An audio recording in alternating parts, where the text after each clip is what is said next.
In Margin Call, Peter Sullivan stays late at night in the office, and he finishes Eric Dale's unfinished work. When he was finished, he realizes his firm was in huge trouble. The movie doesn't show it exactly, but the audience wonders, what exactly did Peter find in his analysis? Now, to know exactly what Peter found, first you need to understand what Eric Dale was working on. Eric Dale was the head of risk management, and he was working on a risk model before getting fired. To calculate the risk, Eric was using the VAR model, which is known as value at risk. Before the 2008 crisis, almost all major financial institutions used value at risk models. VAR was considered the industry standard for risk management on Wall Street. VAR offered a simple, standardized way to calculate the financial risk. The model would show risks in simple language like, we are 99% sure that we will not lose more than $20 million in a single day. This kind of simplicity of the VAR model made it easy for traders, executives, board members, and regulators to understand and approve risk strategies, even if they didn't fully grasp the underlying complexities. But the biggest drawback of this model was that the model was built on historical data, and the model would naturally assume that the future would behave similarly to the past. Basically, VAR assumed normal market conditions most of the time from historical patterns and ignored the possibility of extreme events happening in the market. So, when the VAR model was saying that we are 99% sure that we will not lose more than $20 million in a single day, at the same time, it didn't tell you how catastrophic that 1% scenario could be. When markets behaved outside of those historical patterns, the VAR model completely failed to estimate the risk. Before getting fired, Eric was testing how bad things could get if markets went crazy and did not follow those historical patterns the VAR models usually show. Basically, he was testing the probability of those extreme events happening. This is exactly what Peter explains to Will Emerson. He says, this is everything that we have on our books, and Eric was trying to test the volatility level outside of the standard VAR model. This is basically everything that we have in our books at any given time, but what Eric was trying to do was to work these numbers for levels of volatility that fall outside of the standard VAR model. The VAR model assumed that markets can only get 10 to 15% worse than the historical pattern and cannot get worse than that. Because of this, the model assumes that the market crashes will not be worse than they have ever seen before. Peter also explains this to Will. The volatility levels are set using historic patterns, basically, and then stretching those patterns out another 10-15% roughly. But when Peter Sullivan starts working on Eric Dale's work, he uses current market data in the model to calculate accurate risk. Then he figures out that in the last 2 weeks, their firm has touched those 10 to 15% buffer levels 5 to 6 times.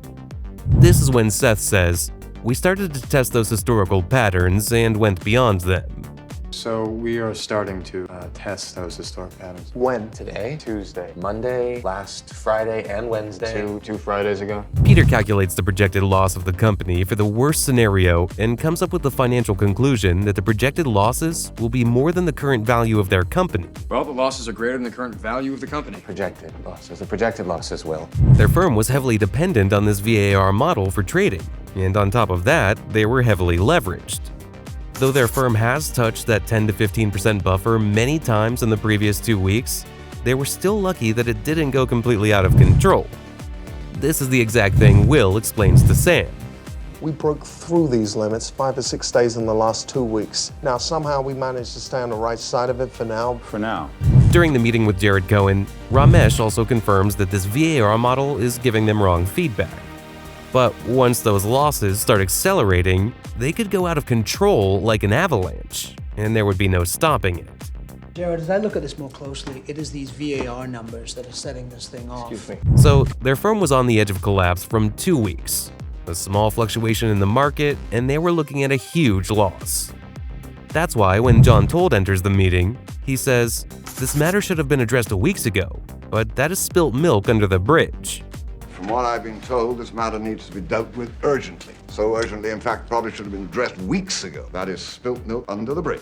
Basically, he meant that we're lucky enough to survive, as we were very close to going above the buffer levels of our risks. Now, the movie does not give any number about how big of a loss their firm was facing. But we know from the original script of Margin Call that the firm was all in on MBS, and it was holding around $1.2 trillion worth of MBS. From this $1.2 trillion number and the leverage that was used by banks before the 2008 crisis, we can get a rough idea of how much of a big loss their firm was facing. Before the 2008 crisis, the banks were usually heavily leveraged.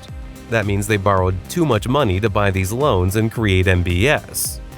Margin Call movies the combination of events that happened at various firms such as Lehman, Goldman, JP Morgan, etc. Lehman Brothers was leveraged at 30-1. That means for every $1 Lehman had, they borrowed $29. In its 2007 annual report, Lehman Brothers reported total assets of $691 billion, out of which only $23 billion was its own money. The remaining $668 billion was borrowed money. That means Lehman was leveraged at 30.7-1. Todd's firm was also heavily leveraged, as mentioned by Will and Peter at 2 different times. So we assume a 30-1 leverage ratio. Their total exposure to MBS was $1.2 trillion with 30-1 leverage. From this, we can calculate how much the firm had invested of their own money and how much they have borrowed. From $1.2 trillion and 30-1 leverage, we get that the firm had invested their own $40 billion and the remaining $1.16 trillion was borrowed money. Now, when Peter Sullivan says that if those assets decline by 25%, then losses will be more than the current value of this company, that means they're looking at somewhere around a $300 billion loss. But if you look closely, even the 5% decline in their $1.2 trillion assets is around $60 billion, which is still more than their own money, $40 billion. Why didn't Peter say 5% then? It is most probably at 5%, the loss would still cause significant damage. That 5% loss might still be survivable through selling off assets and raising capital. At 10 or 15% loss as well, they're still looking at a loss of $120 to $150 billion, which might be recoverable for them by seeking a bailout and taking more loans from the Fed. But at 25%, he meant that a $300 billion loss will completely wipe them out, and there will be no point of return, and the firm will definitely collapse. And that 25% is far outside the firm's VAR model it had ever predicted. This is the reason Todd went for an immediate fire sale, as they were already around the collapse. And as all the other firms on Wall Street were using the same VAR model, there was a huge possibility that some other firm would figure out their estimated losses and how markets in real time were behaving. So the fire sale was the need of the hour for Todd's firm. Before the 2008 crisis, all the firms on Wall Street were using this VAR model, which never showed extreme risk with the borrowing, and it created a false sense of security. Because of this, these banks thought they were still within safe limits, so they kept borrowing and soon became over-leveraged. You can also say the VAR model also played a small role in building up the 2008 crisis. If you want to see how these same models helped crash the global economy, then you should check out this video, where I explained the 2008 crisis from start to end.